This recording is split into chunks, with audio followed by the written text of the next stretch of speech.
Prepare చేస్తున్నా. నేను cake prepare చేయడం ఇదే ఫస్ట్ టైం.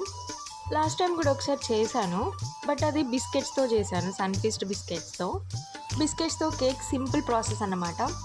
బిస్కెట్స్ని మిక్సీలో వేసి పౌడర్ లాగా చేసుకొని మిల్క్ యాడ్ చేసి ప్రిపేర్ చేసా కేక్. బట్ ఈసారి మాత్రం కొంచెం డిఫరెంట్గా ట్రై చేశాను. ఏం లేదు, సింపుల్గా 2 బనానాస్, గోధుమ పిండి, ఆయిల్, బెల్లం. మనం బెల్లంకి బదులుగా షుగర్ కూడా యూజ్ చేయొచ్చు. నేను ఇక్కడ బేకింగ్ సోడా లేదు కాబట్టి ఈనో ప్యాకెట్ యూజ్ చేసా.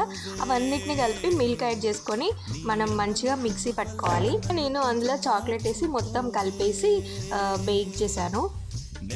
ఫుల్ ఎక్సైటెడ్ ఉన్నా నేను, కేక్ బాగా వస్తుంది అనేసి. చూద్దాం ఎట్లా వచ్చిందో మీరే చూసేయండి. ఏదో అనుకుంటే ఏదో అయినట్టు నా కేక్ బాటమ్ అంతా మాడిపోయింది, బట్ లక్కీలీ పైన పాటు కొంచెం ఉంది. ఇంతకు ఈరోజు ఏంటంటే మా వారి బర్త్డే.